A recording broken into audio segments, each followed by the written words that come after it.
We'll call the meeting to order. This is the meeting of the City Council, regular meeting for August 25, 2025. We'll start with the Pledge of Allegiance. I pledge allegiance to the flag of the United States of America and to the republic for which it stands, one nation, under God, indivisible, with liberty and justice for all.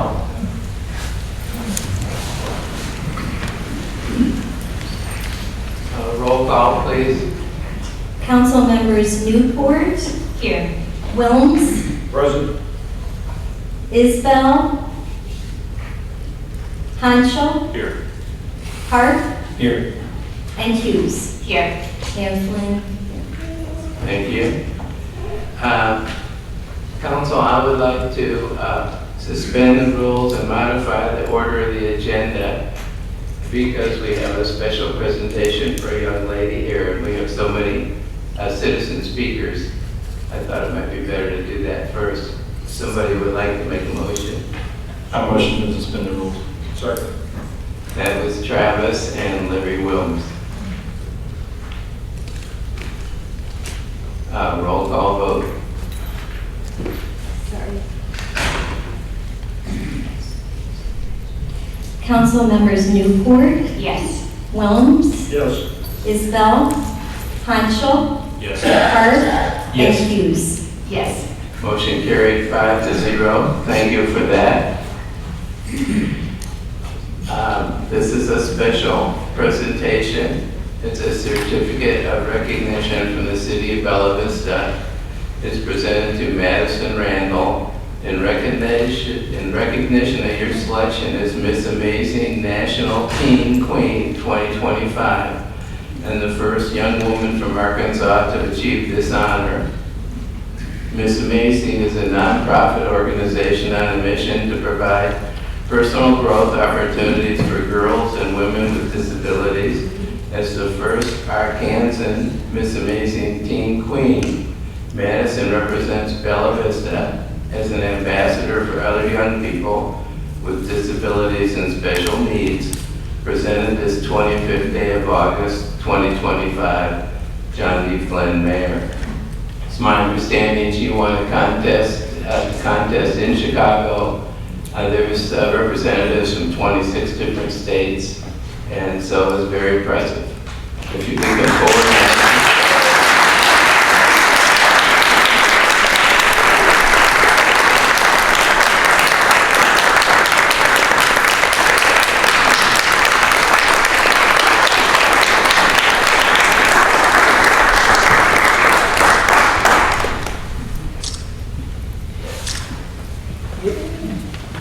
Thank you very much. Congratulations. Thank you. That's here's something for me. Thank you so much. You're welcome. This is just the way you are. Thank you so much. You're welcome. Appreciate it.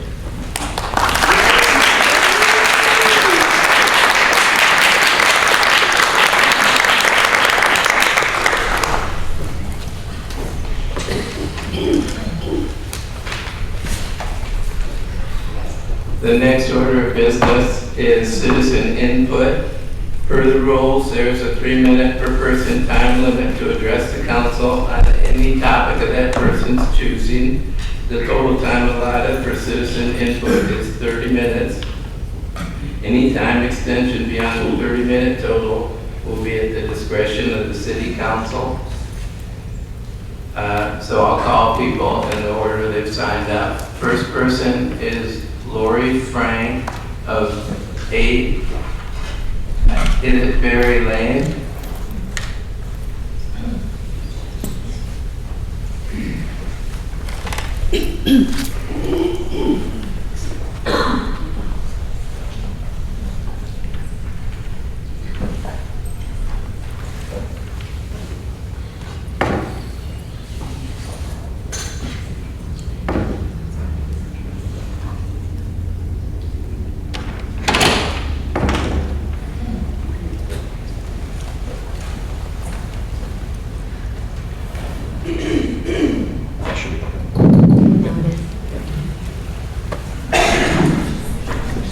Mayor, council members, friends, neighbors, and colleagues. We live in a time when new political battlegrounds seem to appear absolutely everywhere. The Cracker Barrel logo, really. What used to be areas of simple governance have now become entangled in partisan fights. The two major parties are seeking advantage in every conceivable setting. And if we let that mindset seep into local governance, we risk losing the very thing that makes it work. Because when local elections turn into party elections, something changes. Instead of neighbors offering their ideas, we get candidates tied to national talking points.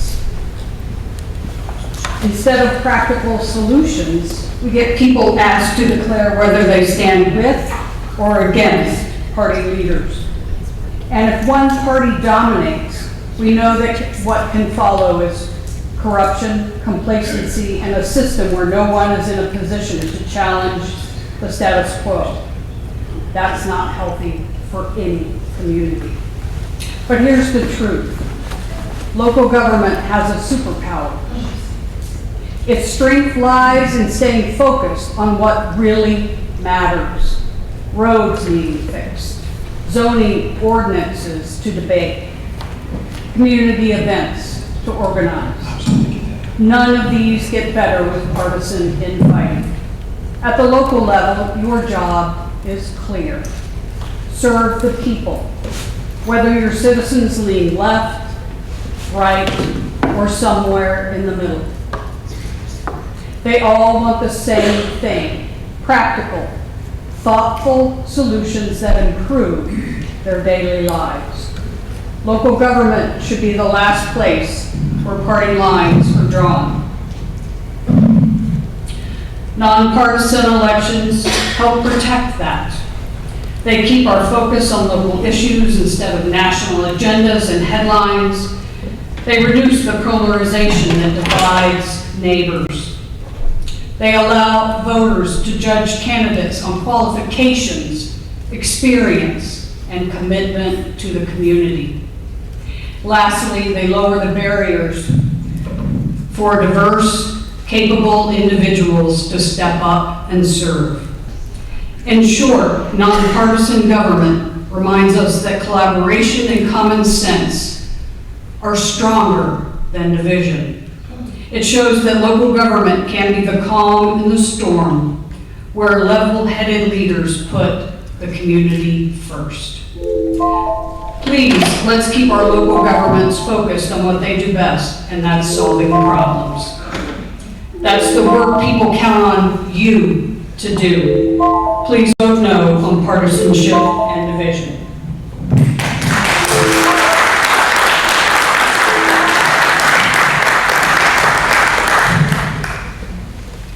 Thank you, and thanks for keeping your cool through the microphone switching. The next person is Carol Quinn from 1 Teresa Drive.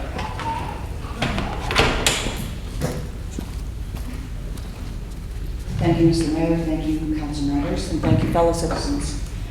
I'm here to talk about the partisanship platform that's being discussed all over the state, because they've changed the law now so that city councils have the ability to say whether or not they want their members to declare their affiliations. I believe that all politics are local. They start at local areas. I'm very familiar with school board areas, and I've seen the problem when people get on school boards and other organizations and don't talk to what their ideology really is. If they don't, it places a huge burden on voters. They don't know what the people stand for. Some of us do, some of us who care more about politics or have more time perhaps to care about politics, we know. But a lot of people don't. I think that party labels offer a reliable shortcut for voters to understand a candidate's general ideology and their policy positions. More confident in their decisions. People are more confident in the decisions of people if they know where they stand. And party resources. Where do you get your funding? I'd like to ask this group. I know right before the election you saw that, but where do you get your funding? Parties can hold people accountable for their candidates and how they're voting.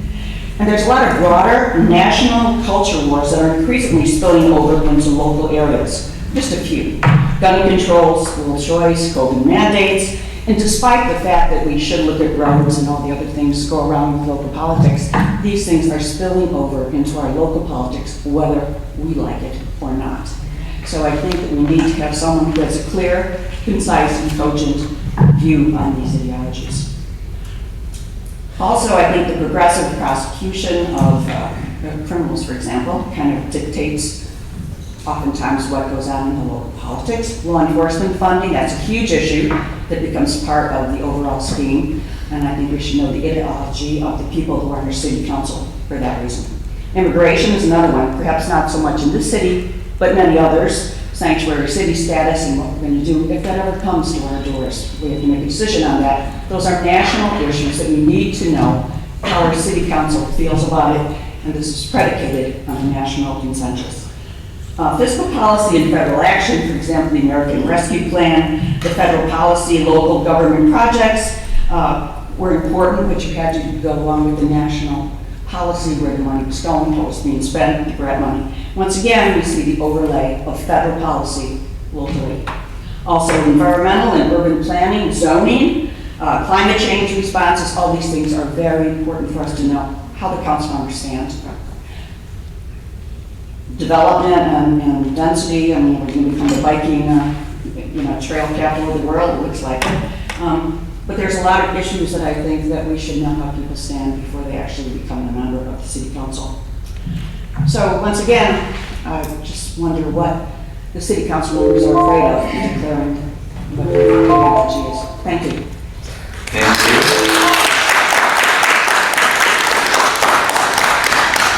you. The next speaker is Gail Pianalto of 48 Simony. Okay. Mayor Flynn and City Council members, I support partisan city elections. Voters have a right to know which party platform candidates align themselves with because this speaks volumes about each candidate's worldview and ethical system.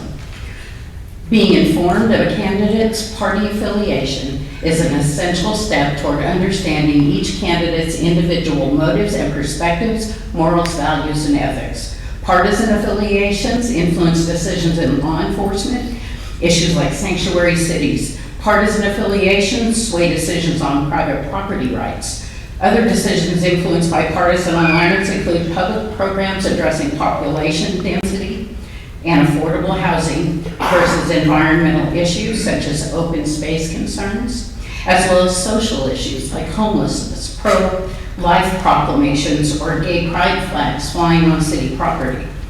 In your email responses to me, some of you have claimed that partisanship for state and federal issues they're only for federal issues and don't apply to city issues. The truth is that political ideologies and worldview shape the city's agenda-setting process, determine which issues gain traction, and how they're addressed.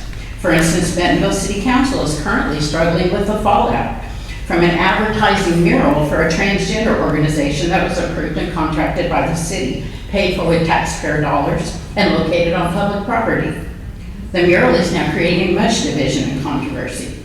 The divide is centered on ideology and worldview. Be assured that the vote of each city council member on the mural at their meeting tomorrow night will continue to bring ideological, political partisanship, and ethical worldviews into play. When I ran for school board a few years ago, the question I was asked the most consistently is, what party are you? I was kicked off a few porches for my answer, but I believe that voters have a right to know the truth.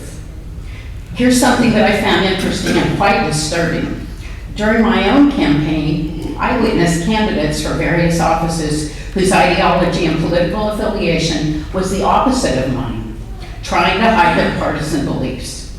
They were deliberately concealing their political affiliations in a chameleon-like manner to appear more friendly to Republican conservative values. This proved to be an effective strategy to mislead conservatives and middle-of-the-road voters. Candidates can say anything, but political and social organizations they align themselves with tell the truth about who they are and how they represent their constituents. Voters have a right to be informed of candidate partisanship. Please vote to make Bella Vista elections partisan. Thank you.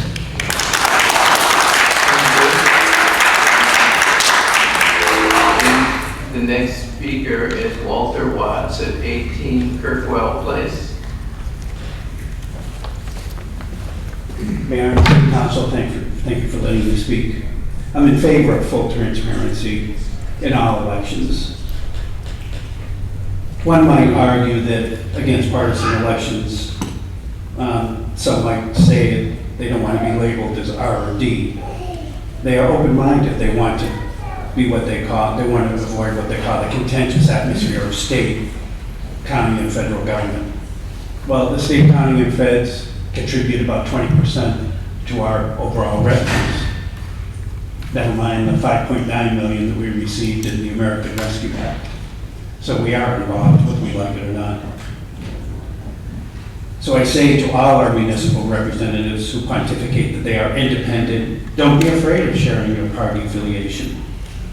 Because based on what you say, one might think that you're non-affiliated, also known as independent, which is one of the ways you can register your affiliation. So be proud of it. Say where you're at. Don't hide. Thank you. Thank you.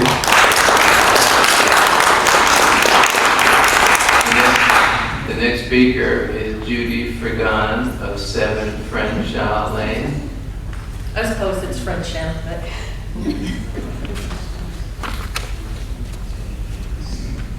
I just wanted to say that I am a Republican, and I'm proud to be a Republican.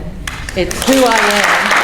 It's what I believe in. And I think all the voters in Bella Vista should be able to know what the candidate's ideology is. I know we've heard ideology a lot tonight, but I think it's important.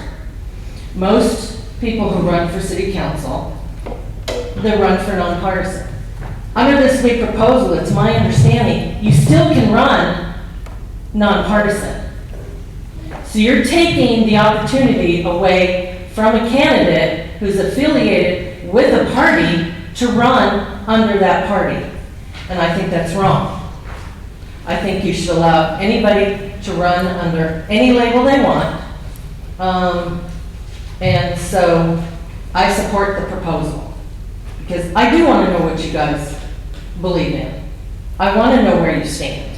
You might say the city council issues don't come up, but we know they do. You can't help yourselves. Travis, I know, can't help yourself. But other candidates, same way. But so I just want to say I support the proposal.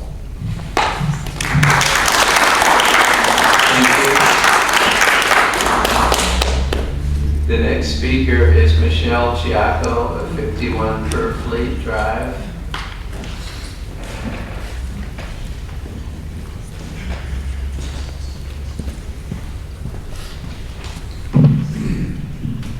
Mayor and council members, thank you for allowing me to speak. I want to begin with the question of partisan elections. It may sound like a debate about labels, but it's about transparency. Let's be honest, politics is in every decision this council makes. Saying our elections are nonpartisan doesn't take politics out, it just kind of hides it from the public. And when you hide the truth from the voters, you're not protecting them, you're deceiving them. Partisan elections don't divide us, they inform us. They give voters context before they choose. Trust in government is only possible when the process itself is transparent. So I urge you to pass this resolution. And this brings me to the second issue tonight. In Jurassic Park, Dr. Ian Malcolm warned, your scientists were so preoccupied with whether they could, they didn't stop to think if they should. That line applies here too. The proposed business license ordinance may sound harmless, just a way to track businesses. But when you read it closely, it goes far beyond that. According to Black's Law Dictionary, a license is a permission with competent authority to do an act without which such permission would be illegal.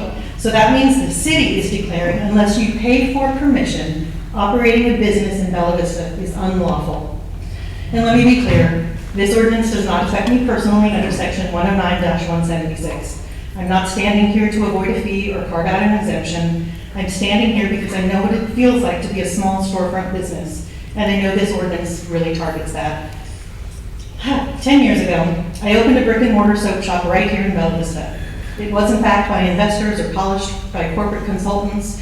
It started on a hope and a prayer after my husband passed. Just a little storefront, baskets on the wall, and soap I made by hand. That's the kind of business this ordinance will squeeze. Not Walmart's or Starbucks. They can cut a check and never notice. But the mom who risks everything to open a boutique, the couple who signs a lease to start a cafe, the one who dares to turn a dream into a shop, for them this isn't paperwork, it's another barrier. Another message that says, your dream exists only by permission, and it can be fined $50 to $500 a day if you slip up. That's not economic development, that is economic gatekeeping. It was mentioned all the surrounding cities do it, but since when has Bella Vista defined itself by copying? We don't follow just because others do, we lead when it's the right thing to do. So whether we're talking about partisan elections or business licenses, the bigger theme is the same. Just because other cities do it, doesn't mean Bella Vista should. Transparency in elections gives voters truth. Freedom in business gives entrepreneurs room to breathe. Together, these create a healthier, more vibrant community. Council members, Bella Vista doesn't need permission slips or hidden politics. We need freedom and we need transparency.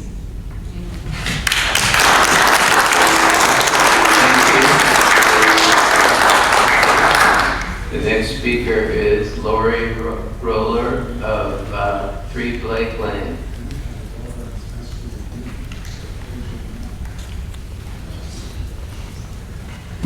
Mayor, City Council members, thank you first for being willing to serve.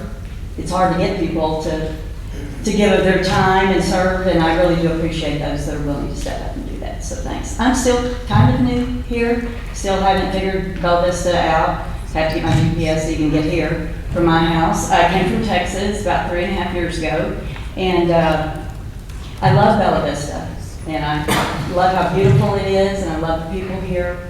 I don't mind at all saying which side I stand on and where my values are. I don't understand why someone wouldn't want to voice that, say that. What would cause someone not to want to not say, here's where I stand and here's how I vote? But as you all know, we can find out how you vote. We can find out how you're registered. It's all public records, so we can find that out and dig in ourselves, but we'd rather you just say, here's where I stand, here are my values, or here's what I stand for, and be proud of it if that's where you stand. But I really think it's important that we know that, because it does affect some things that you will be voting on for us and for Bella Vista. As we know, we may not be a POA forever, or for much longer. It may be up to the city council to make decisions. I mean, I don't know. I never even heard of POA until I moved here. So I'm still kind of learning things. But what you do for us is very important, the job that you do. And we just saw in Bentonville what happened on the city level. And, so those things can happen that are going to be decisions that how you stand on certain things, or how you're going to vote. So I'm asking to vote for this this election transparency. We just need to know that. So we won't have to go figure out for ourselves. But if you don't, we will figure it out, and then we'll get to tell the story of here's how this person voted, or here's who funds them, what organization. So thank you so much.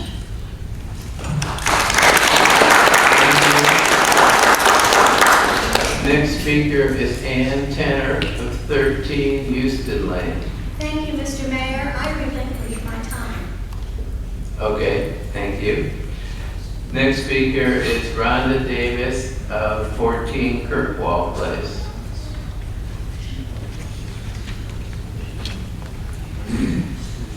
Hi, thanks for the opportunity to speak.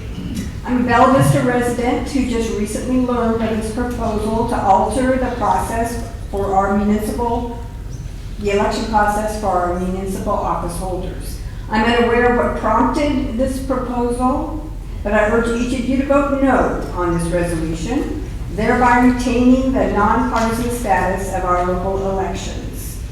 When party filing fees replace voter signatures to get on the ballot, I see the possibility that elected officials will see themselves as more accountable to a party's agenda than to the residents they are elected to represent.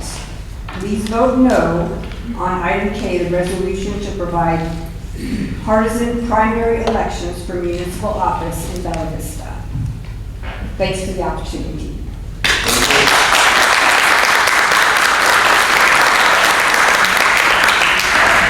The next speaker is Jeannie Breeze of 65 Rayton Drive.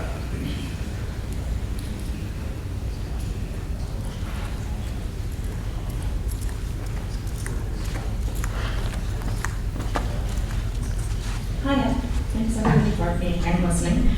I have 2 points I would like to make tonight. I've been a Bella Vista resident since 2001. I've lived here for quite some time and we've learned to enjoy it. We love everything about Bella Vista, and in that time, I feel like our council has done fine. We've done great. And I am against the creating of a partisan divide in the running of our municipal government. No matter the side of the political spectrum that we're on, when it comes down to things like are on the agenda tonight, clarifying sewer utility installation design requirements, I feel like my neighbors and I have trusted that the council will make the right choices for the community. And I want that to continue. And I don't believe that it's possible if you vote in favor of partisanship. My neighbors and I deserve nonpartisan, fair-minded people in these seats so that our local government doesn't fall prey to partisan gridlock.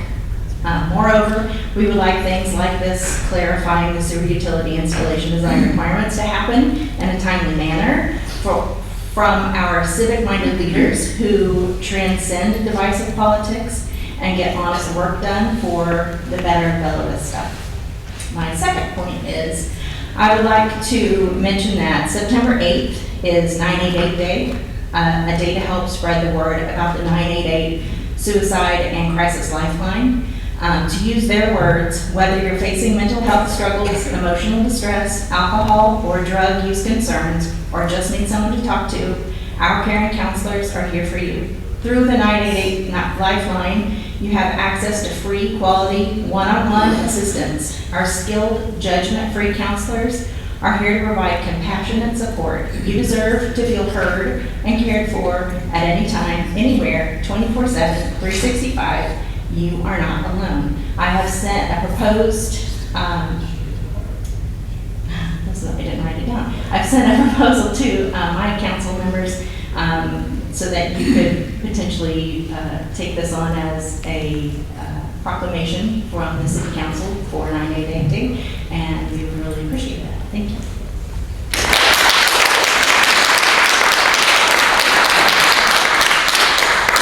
Thank you. The next speaker is Patricia Heaton of 2 Greta Circle. Hi, nice to see you tonight. I've never spoken before the City Council, but today is the day to do it. I'm speaking in regards to the Resolution K on your agenda regarding partisanship elections. Frankly, I'm going to be honest with you, it's hard to believe that anyone, especially those seeking elected office or wanting to stay in elected office, would not want transparency regarding their worldview to be known to the people you serve. It's crucial for the people to know what party you affiliate with, as that basic background information is the primary driver of your policy decisions and your priorities, frankly. It's a reflection of your fundamental beliefs. Why would you want to hide that? That would be something that would be good to know regardless where you stand. We can still be good neighbors and have different opinions on that, but that is something that we should be able to know. Anyone who suggests otherwise, that it's not important, frankly, has been living under a rock for the last 10 to 15 years in the political situation that we have in this country. And local politics is extremely important. I read somewhere that those who oppose this think that, well, some candidates will say whatever they want to get elected. Well, that's the case even if they have an R by their name, a D by their name, or an I by their name, right? But at the very minimum, it provides voters with a basic understanding of where you stand. Anyone who opposes this, my question to them is, what do you have to hide? I'm a working woman. I don't have time necessarily to do the research that I'd like to do on particular candidates that are coming up for election or for re-election. So knowing that basic foundation as to where you stand politically, either as a Republican, independent, or a Democrat, it helps to know what that foundation is, because even through the eliminating process, through the primaries, we can actually pick, candidates in particular parties, and whittle that down to the ones that we prefer to serve the people of Bella Vista. My last point is this. Your vote here today on this resolution will speak volumes, regardless of how you vote. It's going to be more telling than you may realize. Your worldview will be revealed, even though you may choose to hide it, and I hope that you don't. And why not be transparent? We are all adults. Stand on your principles. Be proud of that. If not, then I guess we'll kind of know how to vote in the future, won't we? But I really hope you vote yes on this resolution. Thank you very much.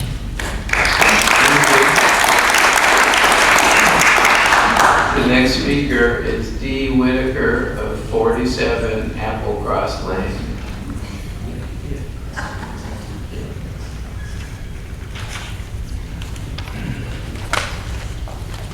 Hello. I'm new to the area, 2 years in November, and I came from Colorado, and I trusted in the school board. I worked full-time and I trusted them. And what did it get me?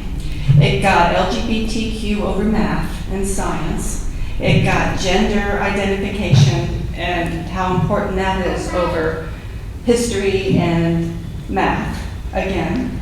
And then the next thing you know, you've lost a voice for your children. They're hiding things at the school level that you don't know about what's happening to your child at school. And that's the worst thing, because we trusted the board, the school board. And that's what I want to get across to you. We're trusting you. I'm here for the partisanship, and I think full transparency is crucial. We got to know where your foundation is, where your voice comes from. We are glad to see you volunteer and serve. That's what we all want. But we want our voices heard as well. I strongly support voter transparency, and everybody should. Candidates should not be scared of their affiliation. You should stand up for it, fight for it, or voice for it. You have a voice, and you should shout it out. Let people know where you stand. There's nothing wrong with that. I believe voting no shows that you want to hide something and how you truly feel. And that's what I saw in Colorado on many issues. Not only the school board, but we had county commissioners versus JPs that you have here. So it's really different, but the same.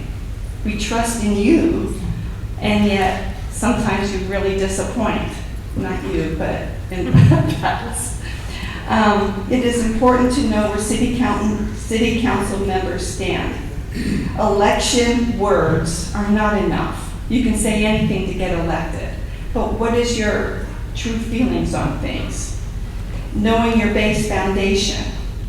It is so easy for any candidate to say anything to get elected, and that's bad, but aligning with a specific party, Democrat, Republican, or Independent, speaks volumes with the candidate's character, philosophy, and alignment.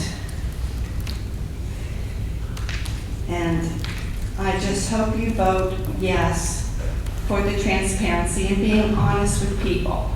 We may not all get along on the issues, but I surely hope, some of my neighbors, I'm Republican, they're Democrat, but we still talk, we still get together.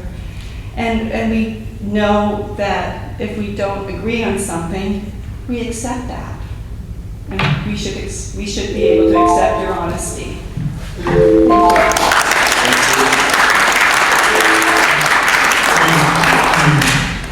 The 30-minute period allowed by the rules has expired, so unless there's a suspension of the rules, the 30 minutes have expired. Make a motion to extend the time. To suspend the rules. Extend the rules for time of input for the public. Second. That How long? For the remainder of the list? The remainder of the list, yes. It was Larry Wilms and Travis was the second. Roll call vote. Council members Newport? Yes. Wilms? Yes. Hanschel? Yes. Harp? Yes. And Hughes? Yes. Motion carried 5-0. The next speaker is David Whitaker of 47 Apple Cross Lane.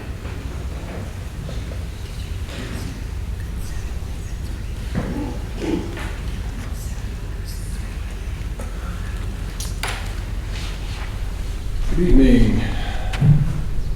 As my wife said, we're relatively new to the area. We've been here for 2 years and love it. It's a beautiful place. We have good friends in our neighborhood. I don't know for sure what their party affiliation is, but I can guess with some. And I don't have to guess when it comes to city council. I can look up your records. So I don't understand what the conflict is regarding stating what your party affiliation is. I'm an independent. I'm proud of that. I lean Republican, but I'm primarily conservative. I think sometimes Republicans like to spend money as much as Democrats do, just on different things. And I also, over the years, have found that sometimes there's more than one way to approach a problem. If we can agree on the problem, it's fine to listen to different approaches to solving that problem. That's what I would expect out of city council. Stating your party affiliation isn't going to influence that. So I would urge you to vote in favor of party affiliation being a known factor. That's all I have to say.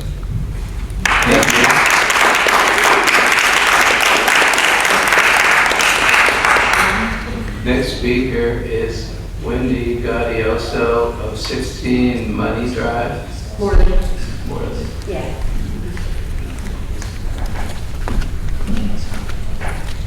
Hello, thank you for allowing me to be here and speak. It's pretty exciting. Our small city of Bella Vista currently enjoys the unique opportunity of working together on the issues that face us all without the distractions that would be caused by partisan politics. Some of you may recognize me as one of the bartenders, along with my husband at Gear Garden. We work at Gear Garden. And any of you who have spent time there will recognize a few interesting things that I think also apply to this issue. We don't know or care who you voted for in any election. When you come to Gear Garden, you're just everyone comes together with a common goal of relaxing, enjoying the positive vibe, meeting new friends, and petting dogs. We appreciate every one of you for your friendly participation regardless of where you stand politically. Our city council benefits from much the same. Coming together with a common goal, that of learning about the issues facing all of our residents and working together without preconceived biases to discover and implement policies that benefit all of our residents. I think that's what we see happening here. I think you all, here's the thing, yeah, you all have different political affiliations. However, you're working really well together and you're getting things done for Bella Vista. And all the wonderful new facilities that have been built for the police, this amazing building, all of the road resurfacing, all of the amazing handling of the winter storms. You all were making it happen, and clearly, you haven't needed partisan politics to make it all happen. You're just working together in this little microcosm that is Bella Vista, and you're doing it successfully. The issues we are facing are not political party specific. Don't want taxes raised? Let your representatives know. Get involved. Ask where they stand on each issue. It's where do you stand on each issue that matters to the residents. It doesn't. To me, I can't say that it matters what your political party is, because this is not up there. This is not in Washington. This is not national. This is little 32,000 population Bella Vista. And we need you to focus on the issues, not on party anything. I believe that at this point, adding partisanship to the equation would only cause divisiveness where none currently exists, waste valuable time, and would constantly take the focus off our local issues at hand, issues that we residents need to have addressed, issues that are neither red nor blue, but are all Bella Vista green. If this passes, the resulting loss of focus and collaboration would negatively affect Bella Vista for years to come. Thank you for your time, and see y'all at Deer Garden.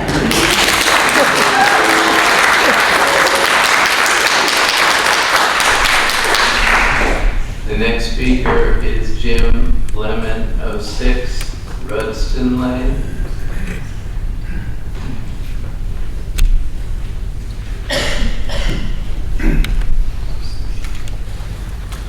Mr. Mayor, council members, thank you for hearing me.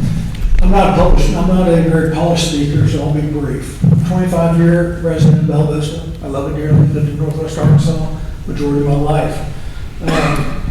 I think we need to vote no on the partisanship issue. Reason being, when you interject parties into it, you guys are beholden to the parties, not just our citizens. There needs to be fewer barriers to entry to people who do want to serve, make it simple. But bottom line, it just muddies the water. We got a good thing going here. Like my predecessor said, she's a hard act to follow. She said it way better than I did. But I would like to say George Washington, in his farewell address, warned against the evils of partisan politics. And we all see what that's gotten us. So in Bella Vista, we need to avoid that. Thank you for your time.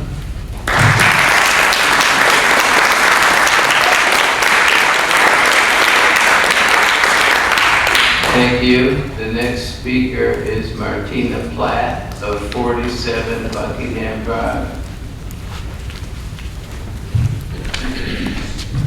Good evening, council members, mayor. Thank you so much for giving me the opportunity to speak tonight. I wanted to start by saying thank you to all of you for your service. So much of what you do involves so much time and dedication, and most of what you do goes on behind the scenes. We don't see what you do day to day, but it makes a huge difference in our lives, and I really appreciate that. I'm here tonight because I believe that making Bella Vista municipal elections partisan would be a mistake. Partisan elections bring division. I've heard a few speakers say that they don't. However, those same speakers would vote one way or another based on your party affiliation, regardless of the policies and ideas you hold. We see partisan elections tear our society apart nationally. We don't need to import those kinds of divisiveness into our community. When we adopt political labels, we stop seeing each other as individuals. Instead, we label people as conservative or liberal, not our friends, neighbors, and community members. Partisan elections also shift focus away from what really matters. Local government is about your competency, your ideas. Who's got the best ideas for our roads? Who's got the best ideas for public safety, preserving our nature and balancing it with growth? When you attach party, labels become the headlines. People vote based on team colors, not who is best prepared. Perhaps the most concerning is that the priority of loyalty becomes party over people. Currently, council members can approach each issue on its own. You can listen to people like me and all of the speakers tonight. You can weigh the facts and the pros and cons. You can act on the community's best interest. Partisan elections create pressure to stick to party lines, even when it's not right for Bella Vista. My final point is that partisan elections also shift how the public sees you. Nonpartisan elections build trust. We know that council members answer directly to us. If election becomes partisan, that trust erodes. We wonder whether you're representing us or the party platform. Nonpartisan elections encourage personal engagement. Without party, candidates have to stand on your own values. You have to stand on your strengths and your qualifications. You have to explain your vision to the people. You have to earn our support directly. You have to connect with us on an individual basis. This is how local democracy should work. In closing, I believe that Bella Vista is stronger when we keep elections focused on people, not political affiliation. I urge you to vote no on this resolution and preserve Bella Vista's nonpartisan spirit. It's what makes our city and government so great. Thank you for your time.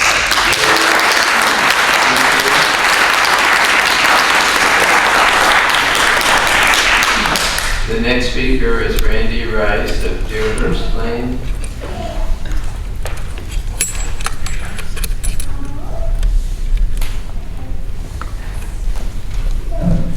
Thank you so much for the opportunity to speak to you all and to you all. I love the guy who referenced George Washington earlier, because if George Washington could see our country today, he would be heartbroken by the bitter partisan stuff going on in our country and going on in our state. Here in Bella Vista, we have been above that fray. And it baffles me why the people sitting before me, why you would think about turning this into a partisan organization. Each and every one of you, Travis, the people who voted for you, they voted for you. They looked at the candidates and they chose you for you and who you are. Same with you, Wendy, and everybody else. And that is, as the woman said before me, that is the essence of local politics. They've been using the word transparency, obviously came prepared to put that word out there. Putting politics into this is the antithesis of transparency. If you're going to hide behind a political banner and not stand by yourself and for yourself, that's true transparency. Please, I beg you, don't do this. Don't. Our beautiful city has been above the political fray so far. Don't pull us down into that. Thank you.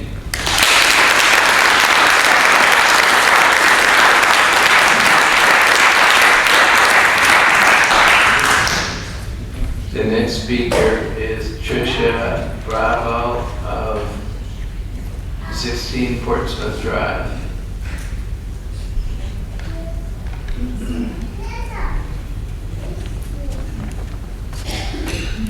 And it's Risha. Okay, thank you. I was going to say, feel free to correct me on names. Some of them are difficult to read. No worries, no worries. Good evening. Thank you, Mayor and City Council members, for this opportunity to speak. Voting in any election is the foundation of our freedom.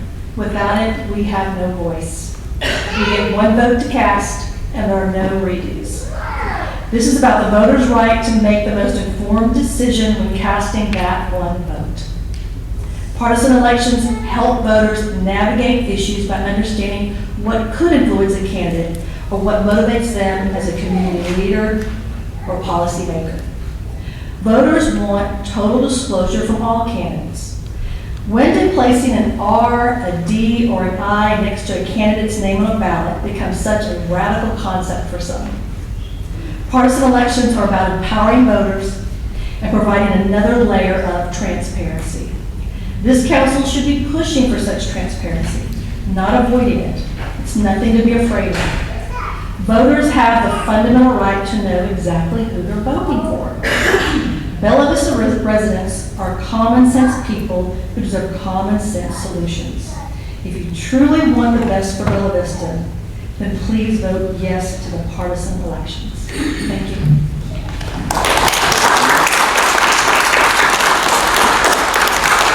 The next speaker is Debbie Snyder of 3 Brecknott Circle.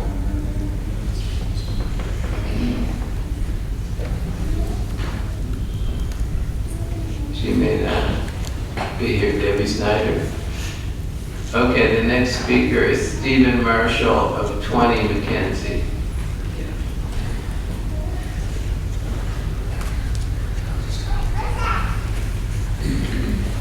Mr. Mayor, Council, I don't have a prepared speech, so I'll speak from the heart. I'll start with an analogy. I served 21 years in the Navy, and I retired as a senior chief. I typically wear my Navy hat, so when I'm at Walmart, I see another guy wearing a Navy hat, and I walk up to him. Well, I already know 80% of what there is to know about that guy, by virtue of the fact that he was in the Navy. Same thing goes with politicians. Whether you're Republican or Democrat, I identify as a conservative, but have to register as a Democrat. I have voted Democrat before, so. We're footing the bill for everything that you guys do, and ladies too. It's probably a safe bet that every one of you wants a safe and thriving community. So do I.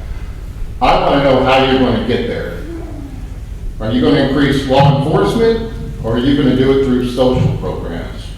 The D and the R gives me a general idea what your core values are, how you're going to vote, and what I can expect from you. I'm obviously in favor of this resolution. Please think very hard. The mayor came to our house. We moved here from Maryland 3 years ago. I'm not from Maryland, I'm from Oklahoma.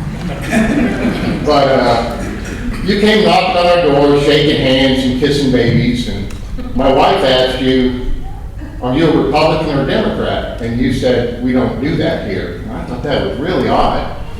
Because we moved here from Maryland. I mean, that's the epicenter of politics. Everybody in Maryland is pretty involved in politics. And we thought that was odd. And I heard somebody mention earlier, you're either hiding something, you're afraid, like I'm going to go out there and key your car if you tell me you're a Democrat. That may not have been true, but that's how we felt. And it was really odd. So now when I vote, and I do vote, I literally have to start at ground zero to research you people. I would like to start at 80% and research the things that I'm concerned with. And I know the other 80% will just kind of take care of themselves. And that's pretty much all I have to say.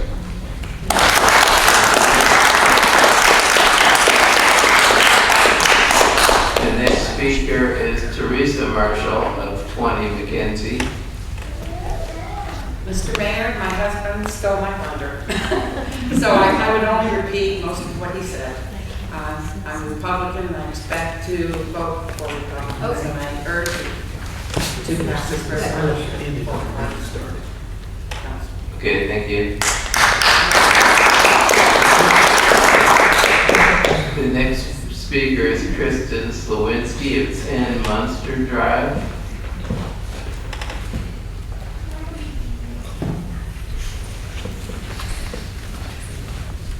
Good evening, everyone, and thank you, everyone, for listening to my child talk throughout this entire meeting. I just want to share to you why I believe that, why I believe it's so important that local races remain nonpartisan. Here in our city, the decisions we face aren't about red or blue, left or right. They're about us. They're about how we show up for one another, how we build this kind of community that we want to raise our families in, and how we take care of the place we all call home. When politics get pulled into this, something shifts. Suddenly neighbors who drive on the same roads, ride on the same bike paths, and cheer for the same small teams are asked to see each other as opponents opposed to partners. And when campaigns are framed through party labels, people end up being nudged to choose a side rather than the best idea. That makes it far too easy to overlook good solutions just because it didn't come from your team. But the truth is, the work of a city isn't about teams, it's about trust. It's about who's ready to listen, who's ready to roll up their sleeves, and who's ready to put this community first. Keeping these races nonpartisan keeps the focus where it belongs, on character, on vision, and on results. It keeps the door open for collaboration, even among people who see the world differently. It reminds us that progress doesn't come from one side winning. It comes from all of us pulling together in the same direction. At the end of the day, every one of us here wants to live in a safe, welcoming, full of opportunity city. Those are not partisan goals. Those are shared values. That is why protecting this nonpartisan spirit of local elections matters. It ensures that when we rise together, not as parties, but as one Bella Vista. Please vote no. Thank you.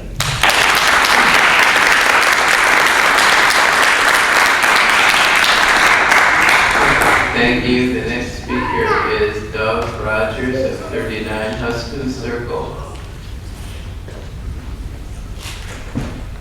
Mayor, before that, I don't know if people are still signing up the sheet, but the rules would not permit these on this other sheet unless they sign before the meeting started. Okay, all right, so did you not pick them all up? Okay, all right, well, this is the end of this, so. Good evening. Some of the issues have already been discussed here, but I'll go over them again. Some of the things are new, but you know, as good government, good or bad, starts at the local level, and it goes on up all the way to the federal. So far in my lifetime, I think we've had a uniparty. They can't make up their minds, so they all become one party, but they call themselves different names. But anyway, locally here, I heard that some of you do not want transparency regarding your actions. But we need to know something about each one of you, so we know we can give us a better chance to vote the way we want the election to go. So we need to know who you are. Are you, it doesn't matter, really. It doesn't matter if you're a Republican, Democrat, or it doesn't matter. You can vote either way you want to, and that's the way it should be. But anyway, the voters do have a right to know where you stand, truthfully. Not speak one way and then change it later. So, I'm a Navy veteran also. I've been out of the military for about 65 years already. And I don't believe the American people have seen an honest election in their life. The last election here in Bella Vista, we had voting machines, which I hope we never use again.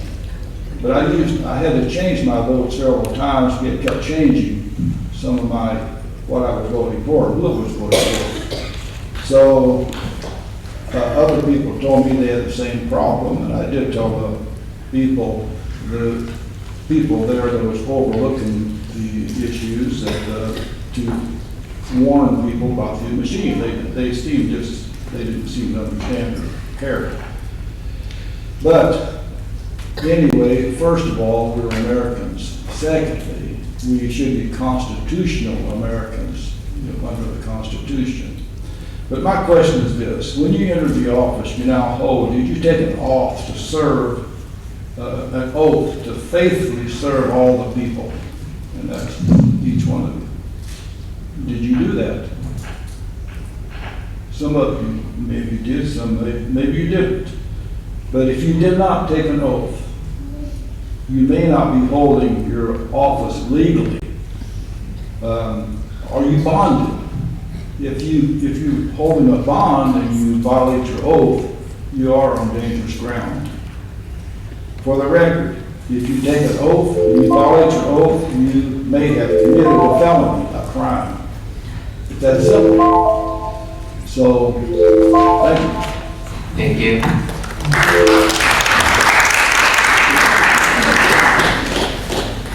Next speaker is John Caraway of 2 Glenna Lane. What was it? John, K-A-R-O. That's me. Yeah. It's Josh. Oh. My handwriting's like a chicken, so I can't read it. Sorry. I'm not here to talk over everyone else talk about, because I didn't even know that was tonight. But I didn't prepare a speech, and then somebody said, "Are you gonna speak?" And I'm like, "Sure, I'll sign my name on this thing." So I'm actually Lawrence, and I'm here for the trees, not here about anything else that anyone else was talking about. I'm here about an ordinance that I had a little bit of a spiff with the neighbor about them cutting tree limbs down from trees that are in my property, because my tree limbs came into their property. I could see if the issue was that the tree limbs were over their house, were dead branches, were going to fall and take out some of their property, potentially a vehicle, like my car was taken out by a Bella Vista POA tree 2 years ago. So was my house. Half the house was damaged because a tree from a neighboring property that was not mine, that was not dead, fell on my house, causing like $20,000 damage or something. My point is that some of these trees are in the back of the property, aren't anywhere near the house, but there's an ordinance that says they can just cut these limbs down because they're aiming over their property. I thought we were the city of trees at one time. Wasn't that like a thing? There's all these arbor signs all over town and everything like that. But yet we let people just destroy trees. I think that does damage to the tree if the person doesn't know what they're doing and they just start cutting willy-nilly and do whatever they want. Sure, you can find YouTube videos and stuff tell you how to do it or whatnot, but my only point here is that I'm just looking for an ordinance change for allowing people to cut trees without at least express written consent of the neighbor or approval of the neighbor or something. In this situation, the neighbor didn't even approach me, they just decided to do it because the ordinance says that they can. So just wish that there was a little bit better neighborhood feel in the community, but also I drive around and see trees all over the place being cut. And it's kind of ugly now, Bella Vista, and I feel like we're losing our beauty in Bella Vista because Carol Electric comes through and just destroys the whole entire thing. So hopefully others agree with me that that's the case. And as far as our own properties are concerned, it's our property, it's our trees. We bought a house with it looking beautiful, and I want them to stand. So please stop cutting my tree. Thank you.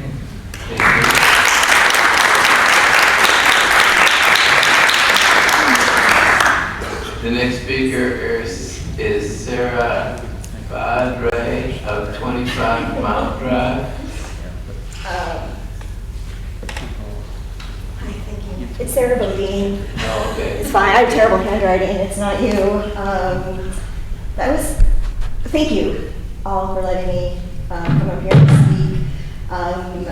I am here to speak out against the proposed partisan resolution. I appreciate what Josh just came up and said, and I'm curious about how cutting down trees on your property has anything to do with partisan lines.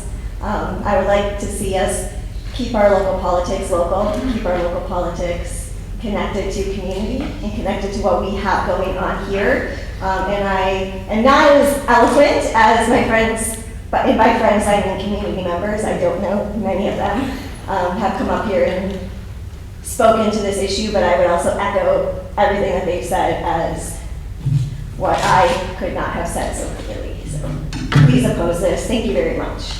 Thank you.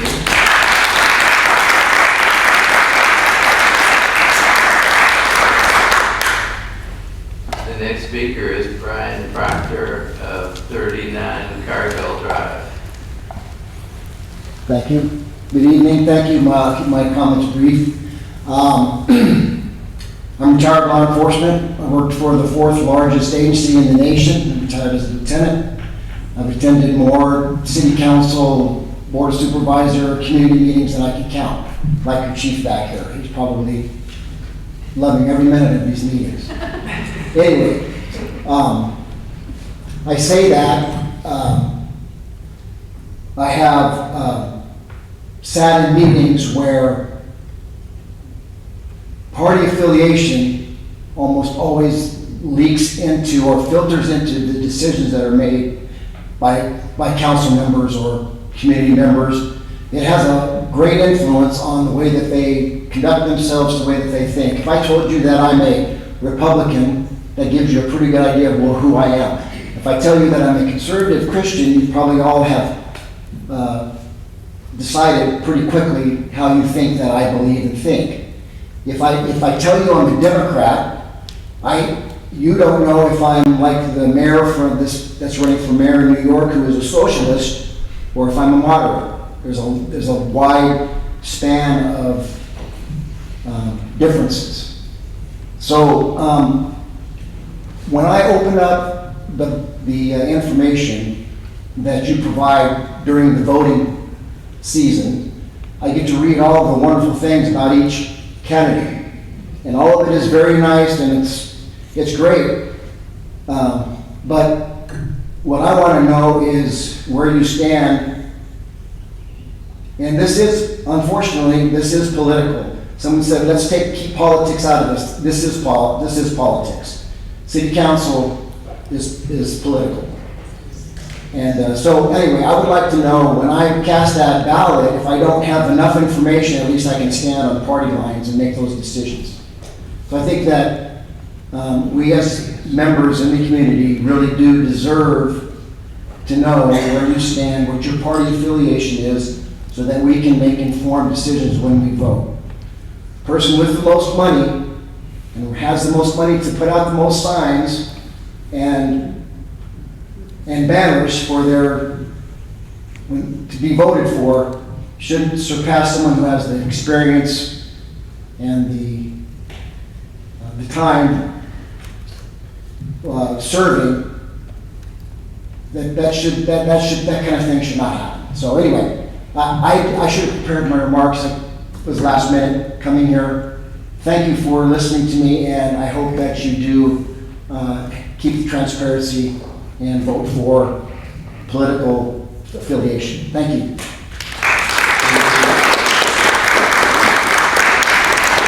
The next speaker is Shannon Moots of 2 Pratt Lane.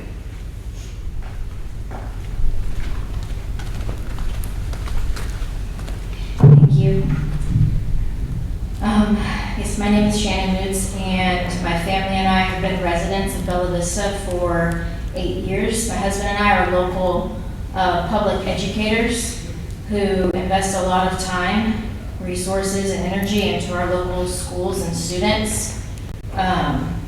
Unfortunately, we do live in a time where your political affiliation does say a lot about you.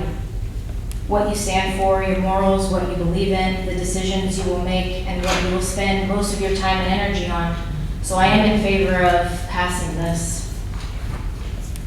Because for me personally, I did struggle finding information about each candidate during the last election. It would have helped me a lot to know your political affiliation, because I actually almost voted for someone that I found out last minute I really do not align with their views. And that was very concerning to me, because I struggled so much to find legitimate information about each candidate. Why would you want to keep this hidden? I don't know why. Could it be because you might be involved with a very progressive organization like Merge Arkansas, and you don't want anyone to know about that? Or that you may have progressive ideas about the decisions being made for the city and for residents not be aware of it? I think the real reason that anyone would be opposed to somebody knowing their party affiliation is because they're concerned they would not be elected should the residents of Bella Vista know this information. And that really being the true meaning. Please pass this resolution. People of Bella Vista deserve transparency and truth. I believe it is unethical to gain the trust of people that may not actually agree with your political views while serving in a political position. Thank you.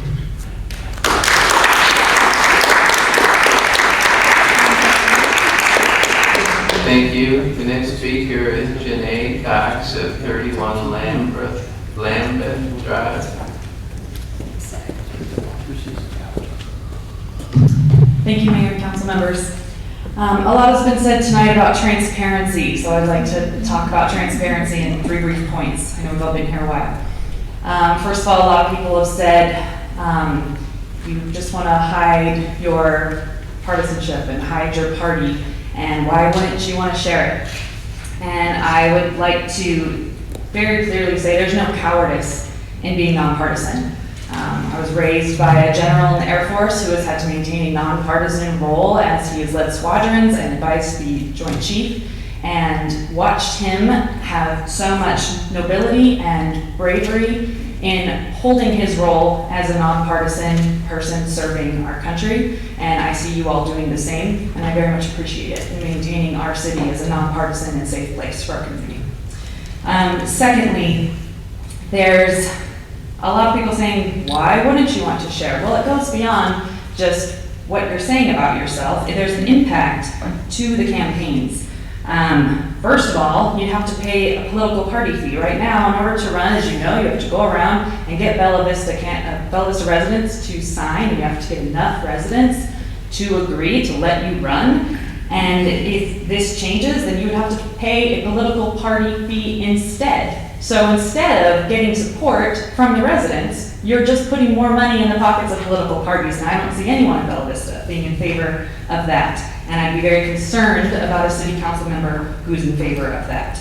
Additionally, you'll face longer campaigns because right now, to run next November, you have to file by July 2026. If this changes, you have to file this November. So it's a full year of campaigning, which is expensive and harder and much more of a barrier to running. And we appreciate so much people willing to serve and to run and serve our city, and we'll have less people able to do that financially.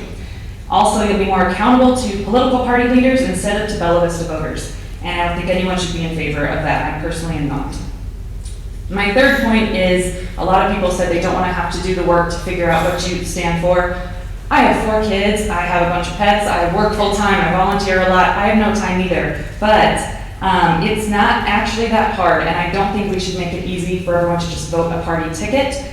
We have forums that I personally have helped run, met a lot of you at it, and we have Voter 411 where you can just look up and see how you all vote. There's a lot of resources out there, and we're working very hard to make them more and more available.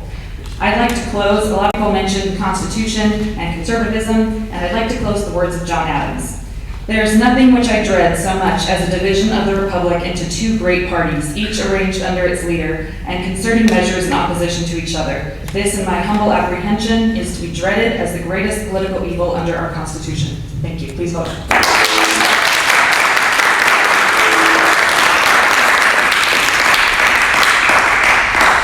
Thank you. That completes the citizen input. It is now time for a council member reply. Travis Hart. First of all, thank you all for coming and taking time out of your night to speak with us. Regardless of whether you agree with my position on this or not, I appreciate you taking the time to come here, which brings me to my first point. I'll try to be brief, but I want to get some points across. The majority of the people in this room, I'm going to say, probably did their research on the candidates. Whenever I ran for office, I believe there was 9 city council candidates, and there was other elections going on. And the city council was probably the lowest level of office going on at the time. And the people in this room probably did their due diligence and researched me and probably could figure out where I stood without a party line. However, there's still people asking what's going on across from Allen's. So those people are not going to be able to do their research, whether they don't care enough or they don't have time. I don't know, I have children too and I have time for it, but everyone's different. Everyone's priorities are different. Another thing I keep hearing in opposition is you'll be held to the party standard. You'll be able, whatever to the party. Well, everyone is going around saying they don't like this, is taking progressive money. They're already taking their party's money. They're already giving campaign donations. So it's okay for them to accept the money, but you don't want them to say where the money's coming from. You have to go and do your research. I think that's unfair. Another common thing I hear, roads aren't partisan. No, they're not. But how a candidate votes to fix the roads or where they get the money from is the part that's partisan. Another thing, you'll have to pay money to run for office. That's only if you choose to align with the party.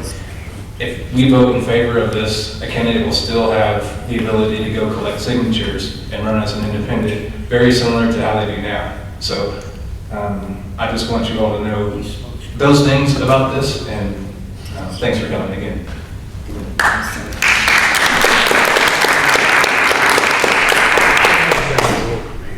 Pardon me? I was just gonna, go, never mind. Oh, okay. Yeah, I think our attorney would appreciate it if we didn't have so much applause, particularly now that we're past the personal speaking. Wendy Hughes? Hey, I just want to thank everybody for coming tonight. For all the friends who emailed us who are not here, we thank you for all your emails. They were plentiful, fun to read and fun to reply to. And civic engagement is one of my favorite things. Even though we might think differently, I just thank you all for taking the time to be here, to email us, and I will say my remarks when it's time to debate this. Shane Newport. I also thank everyone for coming. Jeannie, I remember you making a comment that you had sent some information about the suicide crisis line to your representative. I would just ask that you share it with all members of City Council. For the reminder, we are elected at large, and even though we represent wards, we are beholden to all Bellavistans, or at least I think many of us see it that way. So if you'd be so kind to share that with all of us, I'm sure we'd be very excited to read that. Josh, thanks for being a Lorax and for coming and speaking about the trees, and for sticking to your subject and not getting into the popular item of the night. And lastly, I will withhold my comments until we reach item K on the agenda. Thank you.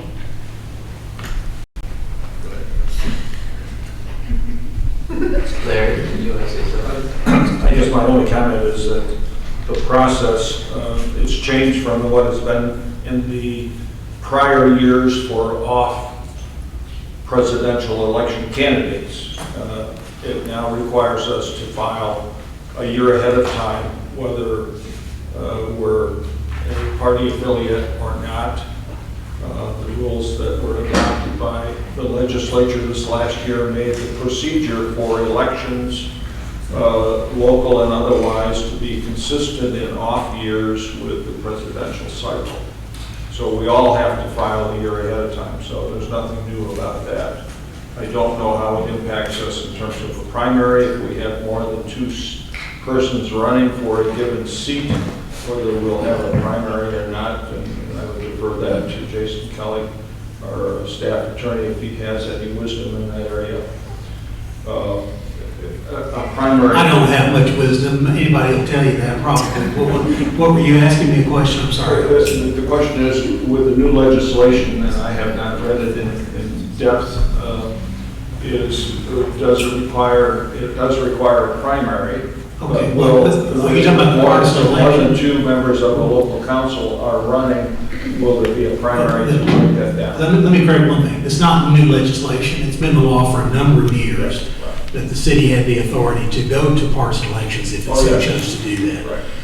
What was new is that the legislature this past year, they tried to sort of reverse that. It would have to be partisan elections in the city, and I don't remember if it provided, I think it provided an opt-out for cities rather than the other way around. So that did not pass. So the rules that we're operating under now on the state level have been this for a number of years.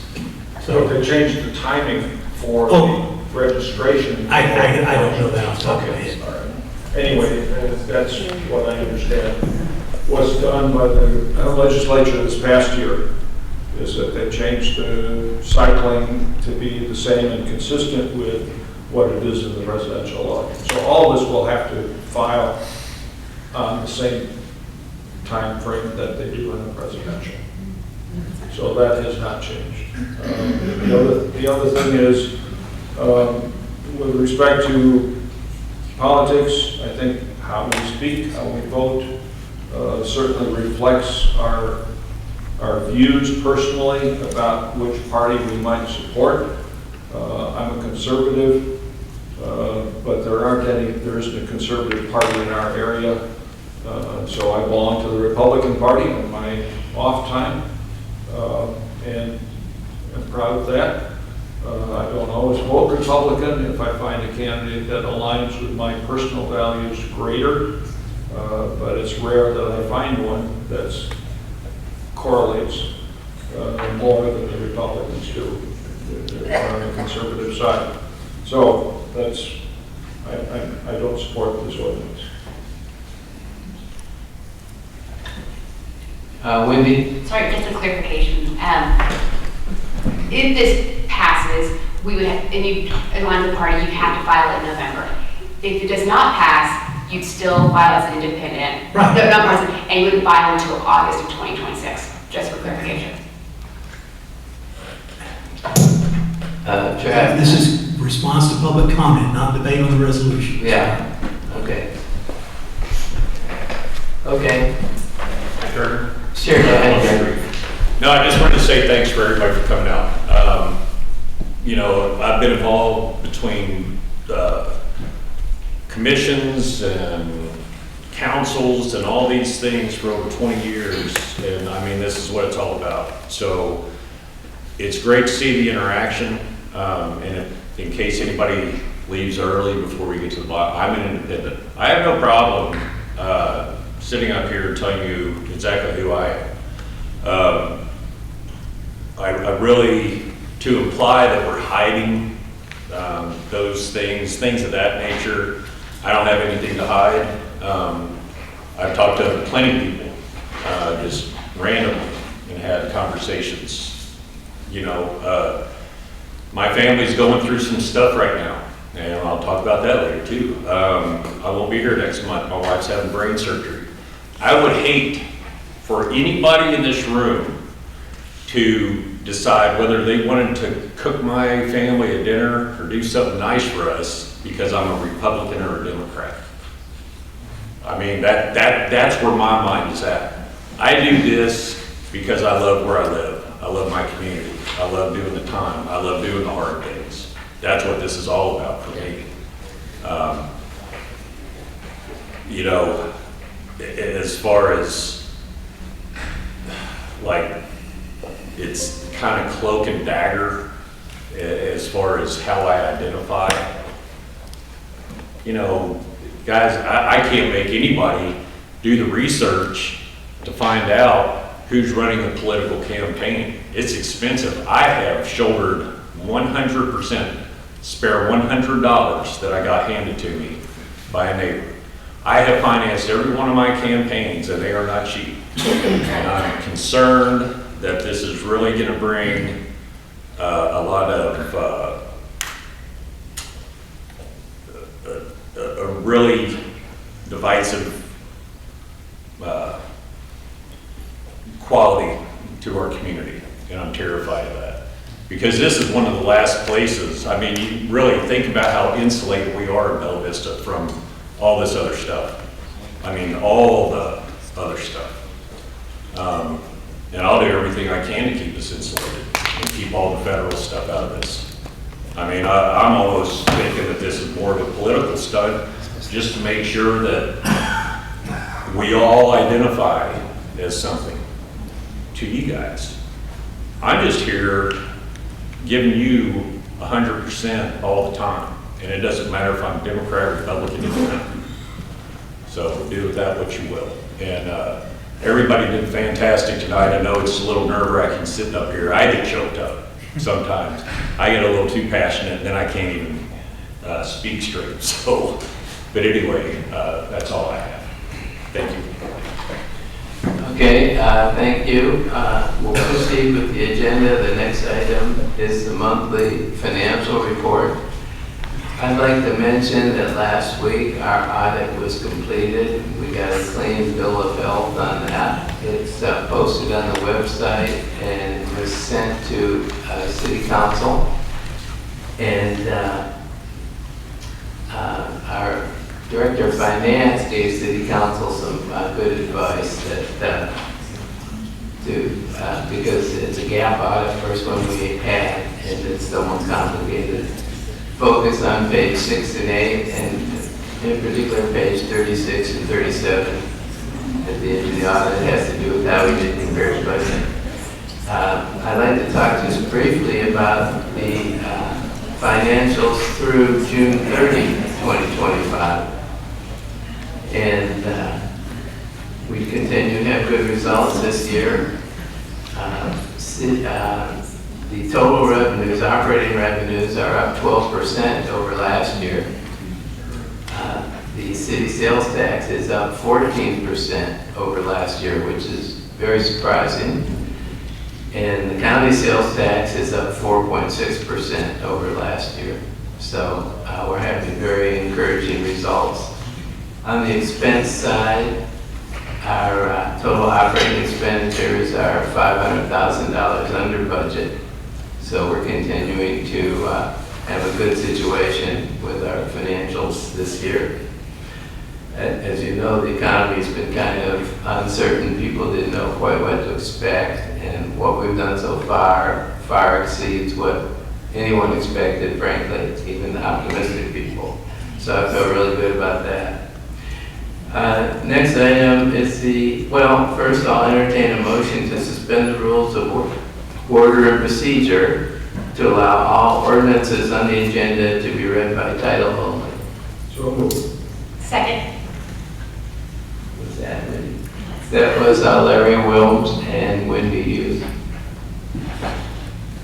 Roll call vote. Council members Newport. Yes. Wilms. Yes. Isbell, absent. Hanschel. Yes. Hart. Suspend the rules. Not voting. Oh. Suspend the rules. Yes. And Hughes. Yes. Motion carried 5-0. Thank you for that. The next item is the consent agenda, which was the minutes of July 28th and August 4th. Is there a motion to approve? Motion to approve. Second. That was Wendy Hughes and Shane Newport. Motion on the consent agenda. Roll call vote. Council members Newport. Yes. Wilms. Yes. Hanschel. Yes. Hart. Yes. And Hughes. Yes. Motion carried 5-0. Thank you for that. The next item under unfinished business is an ordinance adopting a new zoning ordinance and map for the city of Bella Vista, Chapter 109, repealing prior zoning ordinances and maps and for other purposes. This is the second reading, and I thought perhaps you might want to go through the amendment before we decide what action we want to take on this. But Well, can I just sort of sure. just explain? These amendments are listed on your agenda for, just so you know they're out there. Until someone moves them, there's no amendment. So if during your general debate, if you just want to talk about all these possibilities, you certainly can do that. If there's a desire to kind of wait, you can do that. But the proposed ordinance is not going to be amended until someone moves and seconds to amend, and you can have an individual debate on those amendments at that time. So with the exception of Mr. Harp has one, the septic tree preservation, removing that. The others were recommended or requested by the staff as part of the process, working with the consultant and fixing some things, aerial errors and things that we've found as we've gone through the process. So if there's a desire to go ahead and you want the amendments, we can do that. Or if you just want to talk about it second reading, go to third reading next month, you can. You can obviously do it as you wish, but just because the amendments are on the agenda, you don't have an obligation to go through each one of them. It's really the main point of what to make. Yeah, it's a good point. The other thing is you could amend and, vote to adopt an amendment, and you would still let the whole thing go to third reading. It's just going to third reading looking a little bit different. Wendy? If it's all the same, personally I prefer to leave the amendments as they are and just all the third reading in September. I'm open to whatever everyone's open to, but that's my preference. Shane? That's also my preference. Larry? I would propose that we act on the amendments now to bring them onto the table for consideration as they suggested by our staff attorney. I'm not suggesting you do it tonight. I'm saying you have an option to do it as you wish. understand, but putting it out there as being something that we're actively considering, it puts it on the table for that purpose. Okay, so the way to do that is someone's gonna need to move one of these amendments, so it'll need to get seconded, to proceed to a debate on one of the proposed amendments. I will move to move the small cell permitting requirements amendment to the table. Or what? You're moving to amend the proposed zoning ordinance to add the small cell permitting requirements amendment. That would be correct. So there would need to be a second for there to be a debate on that particular amendment tonight. Is there a second? No. Okay, so Mayor, a motion without a second dies. Yeah. So you're still able to offer an amendment later on in the process if you so desire. It's not dead by any means. Just not trying to confuse things. We're trying to have all this stuff on the agenda so everybody knew what was out there. Yeah. Is there any other amendments anybody wants to talk about tonight or do anything about, or would you rather just wait until the next month? So I would offer up clarifying the front yard restriction requirement for electric panels as recommended by staff and apparently agreed with by Carroll Electric. Is that not correct? Correct. So I would offer that one up. So that's a motion to amend the proposed ordinance to make the clarifying front yard restriction amendment. Correct. Is there a second? Travis? Yeah, I would agree with the other ones that said they would prefer to wait until the third reading to do the amendments personally. You need a second. Okay, Yeah. there's a pending motion. Okay. I guess there is no second then. All right, so the same story with this one. The motion dies without a second.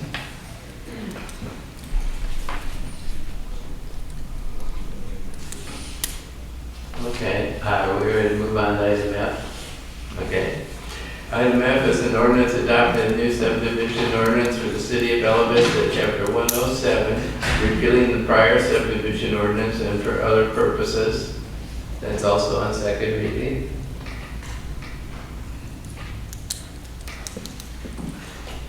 Okay, then we can continue on to new business.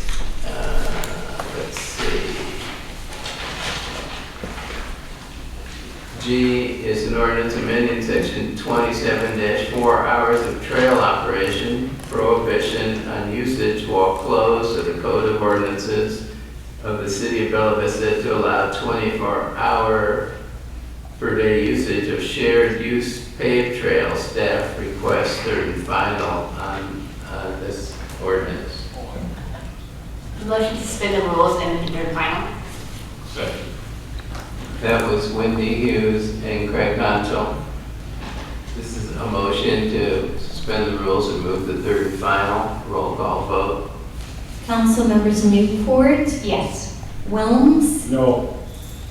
is Hanschel, Yes. Harp, Yes. and Hughes. Yes. Motion carried 4-1. So that was a motion to move the third and final. I will read it for the third time. Amending section 27-4 hours of trail operation, prohibition on usage while closed of the Code of Ordinances of the City of Bella Vista to allow 24-hour per day usage of shared use paved trails. Mr. Mayor, if I may. Correct. Taylor, what this ordinance is addressing is what was agreed upon for the Greenway. This is all in conjunction with the Greenway agreements, correct, as far as the cameras, et cetera? The Razorback Greenway Alliance, it is a part of, The lighting, I'm sorry. the Razorback Greenway Alliance, which we are Yeah, part I'm of. saying the wrong things, hoping that you'll get what I'm getting at. No, I get what you're saying. City Council already approved that we would do this in 2022 via the attached Yes. resolution. We're just a little behind the game because that was over 3 years ago. I had So, no notes, yeah. sorry. Just following through with what we said what we would do back in 2022. Thank you.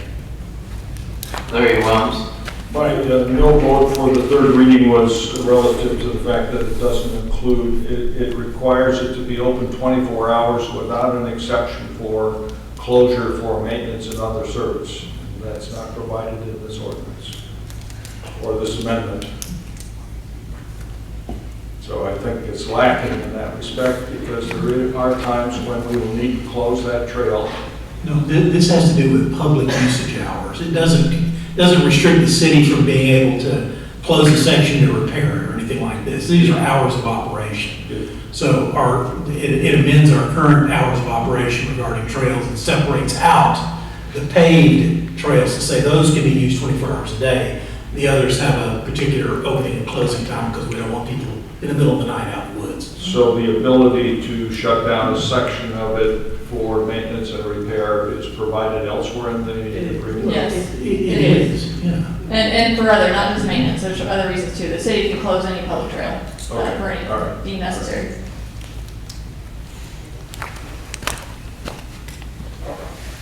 Motion to second. It was Wendy Hughes and Shane Newport. This is a motion to approve. Roll call vote. Councilmembers Newport, Yes. Wilms, Yes. Hanschel, Yes. Harp, Yes. and Hughes. Yes. Motion carried 5-0.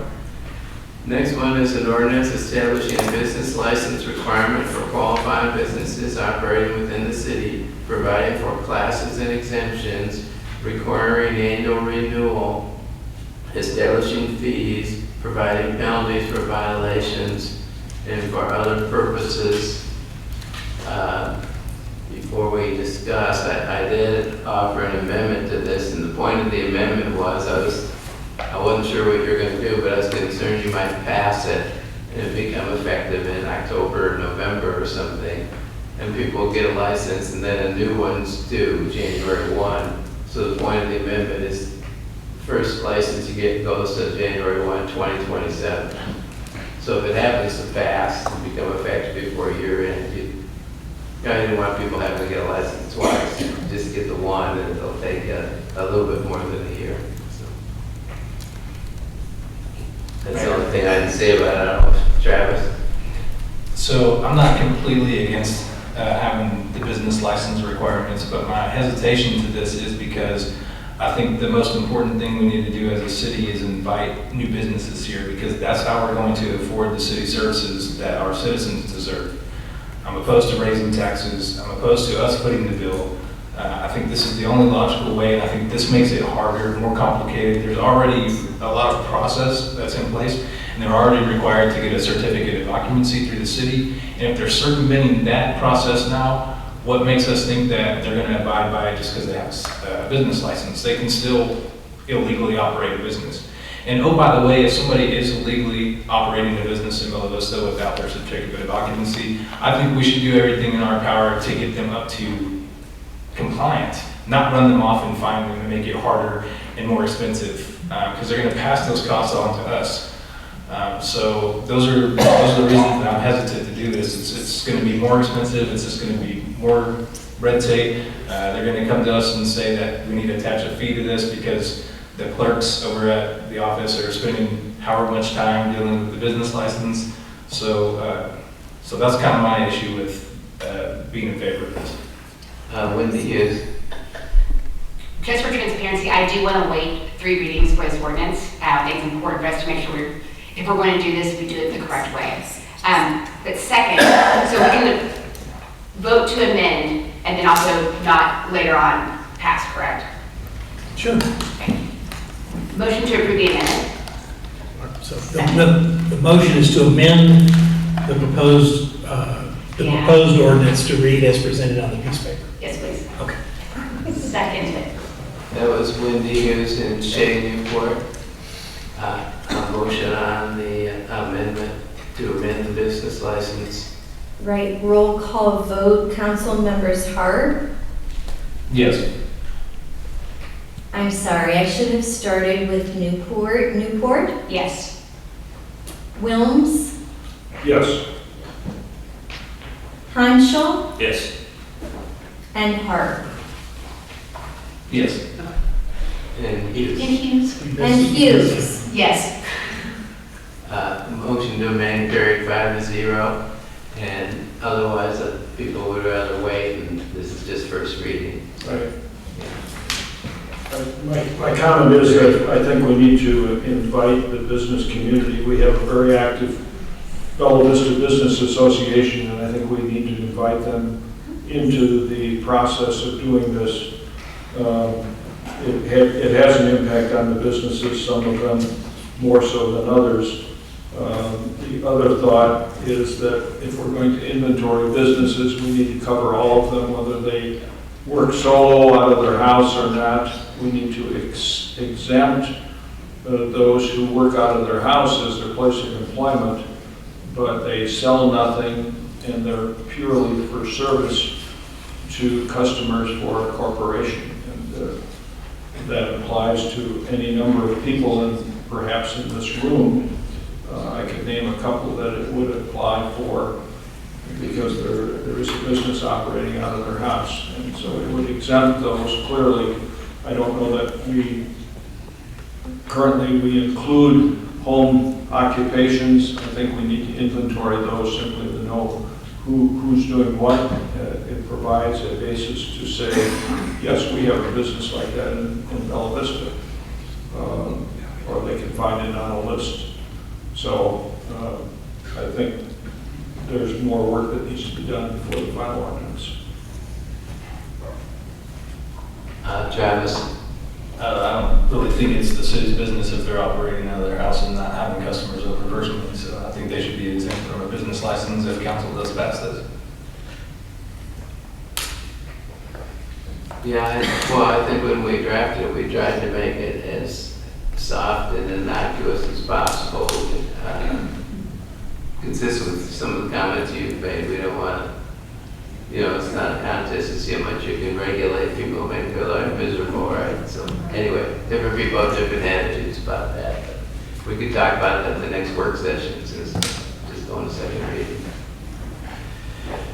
Okay, next one's a resolution amending the 2025 city budget, the amount of $20,119 to appropriate library impact fees for the purchase of library shelving and furnishings.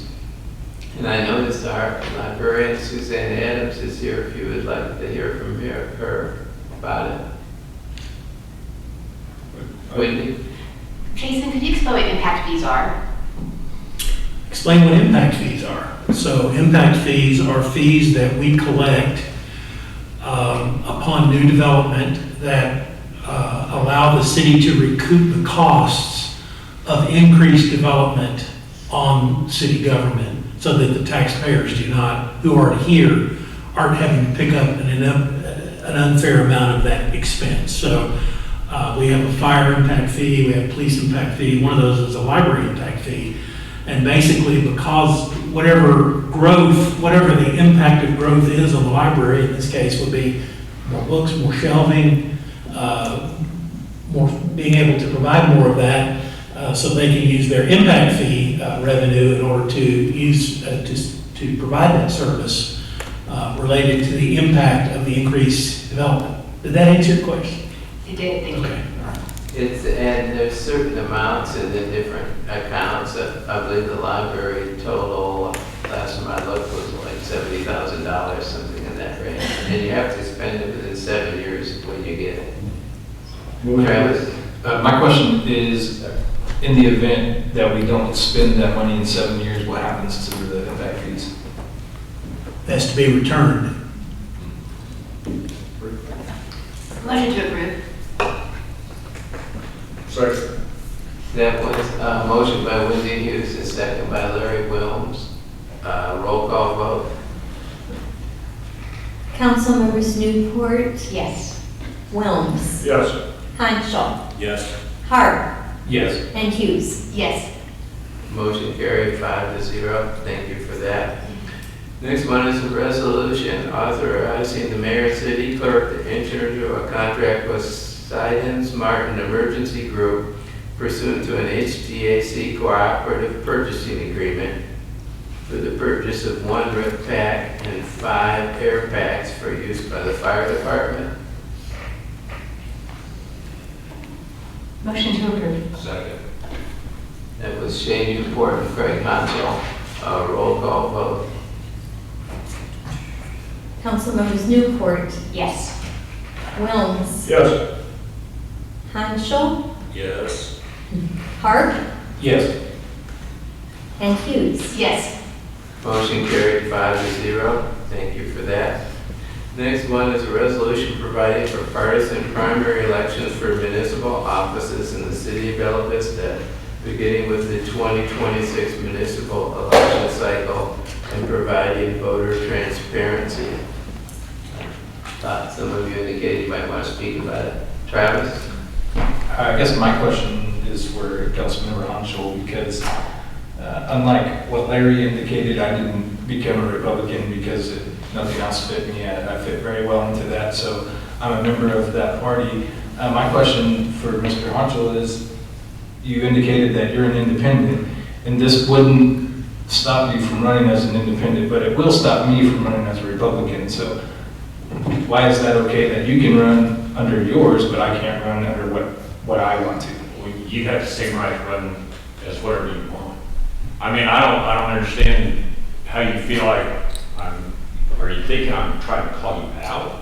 Or what? No, I'm just saying you said that you're an independent. So if we pass this resolution, you still get to run as an independent, but I don't get to run as a Republican unless we approve this. They don't deny it, so I mean.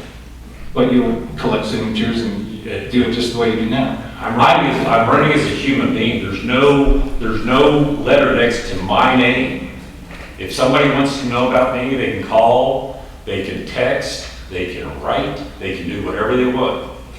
But the minute that we get into this thing where it's split off, I can't tell you one time, okay, well, let me turn it around.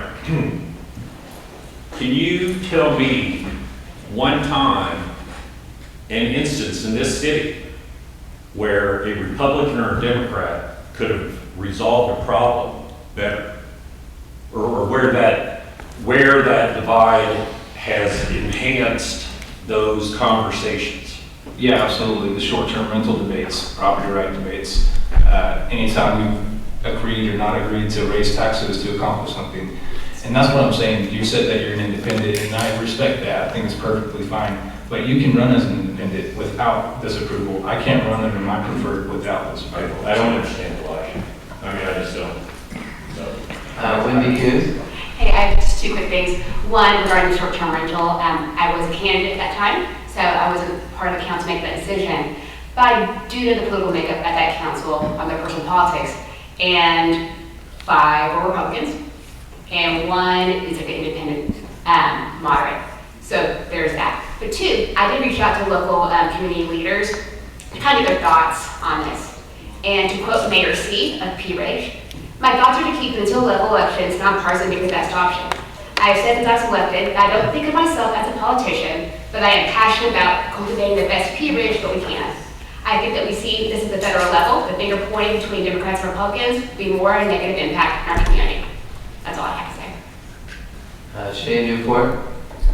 Hey there, I just wanted to share with the city of Bella Vista, you guys might not realize this, but if you go check with our Benton County clerk, Betsy Harrell, you can actually maybe even pay a small fee. I'm not sure how you get the list, but you can get the list of all registered voters in Benton County. And I do just want to share that as of August of last year, which is the latest list I have pulled, there were 27,217 registered voters in Bella Vista. Out of those, 1,205 were registered as Democratic, 3,716 were registered as Republican, and here's the kicker, 22,271 people, including myself, are registered as optional. And I don't think that our neighbors who are registered as optional and who choose to be nonpartisan are hiding anything. I think we all want to be neighbors and we just want to be who we are.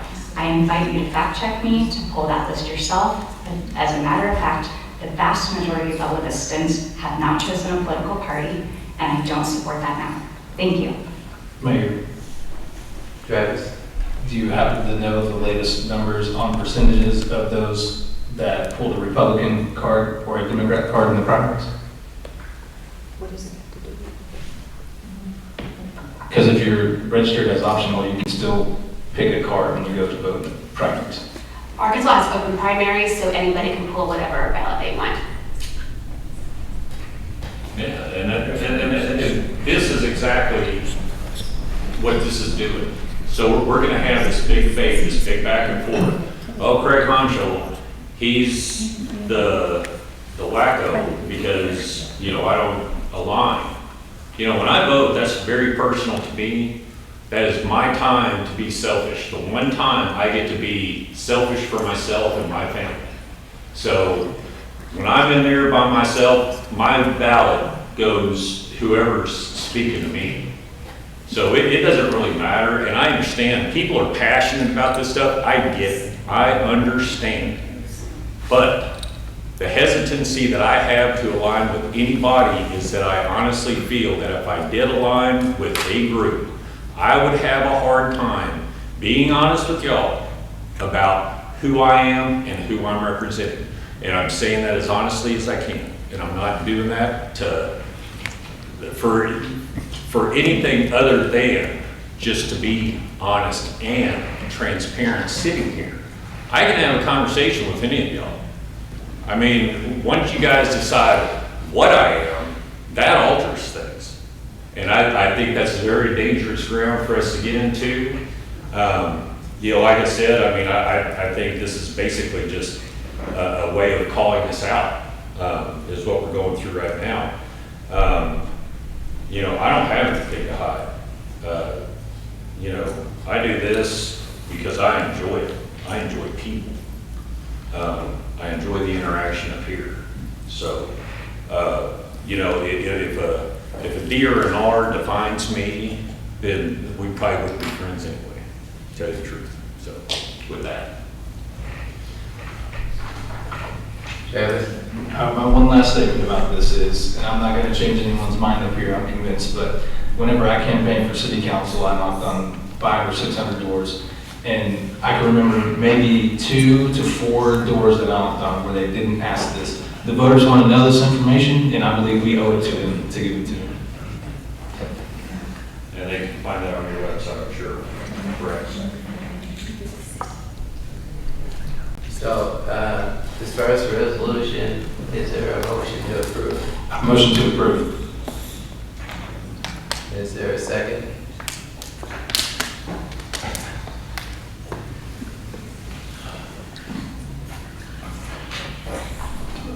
Mayor, then if there's no second to approve, the item is on the agenda. It might be that someone would want to move to table indefinitely as an alternative to approving it. You either want to have it and talk about it, or you don't want to have it and talk about it. And certainly can't force anybody to second motion to approve if that's not their opinion. So it would be in order to move to table if that's an option. Table, is it table indefinitely? Or just, is that implied? It's you need to say indefinitely if that's what you intend. Sure. Motion to table indefinitely. Is there a second? Can I ask a question? Yes. Legal questions here. Must we take an action one way or another by either tabling it or moving it to a vote? You haven't disposed of it until you do one or the other. Okay, then second. Okay, this is a motion to table indefinitely in a second. Want a roll call vote? Council members Newport, Yes. Wilms, Yes. Hanschel, Yes. Hart, No. and Hughes. Yes. Motion to table indefinitely passes 4-1. Thank you. Announcements, next city council work session is 5:30 p.m. Monday, September 15th, and it's in this building at the district court. That's a change, it's because we have a new recording system that's superior. So we want to have it in here for the recording. Next city council regular meeting, 6 p.m. Monday, September 22, here at the court. Planning commission work session, 4:30 p.m. Thursday, August 28th at the district court. Planning commission regular meeting, 4:30 p.m. p.m. or immediately following the board zoning adjustment Monday, September 8th at District Court. Board of Construction Appeals, 3 p.m. Tuesday, September 9, if necessary, at Fire Station Number 4 Conference Room. That's at 1639 Forest Hills Boulevard. And Larry, I think you had an announcement you want to make. I do. In the paper, you'll find that there's a celebration coming up, a 50th anniversary celebration for the Wishing Spring Gallery that's down on McNeely Road. It's not in the city, but we have lots of city people involved as artisans at that location. So it will be September 5th, beginning at 10 to 5 p.m. There will be a ribbon cutting and guest speakers at 10:30 sharp. That's September 5th, the Wishing Spring Gallery. Question? Craig? No, I don't have a question. I did allude to it earlier. I will be absent. I just wanted to make this a public statement just to have it on the record. I will be absent next month during the work session and probably next meeting. My wife is having surgery, so I just wanted to make sure that everybody understood I'm not absent on purpose. So, and while I'm at it, we've been contacted by several very nice people, just neighbors, everything, about everything that's going on.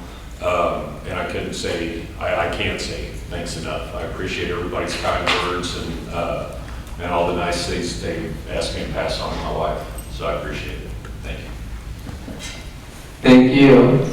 With that, the meeting is adjourned.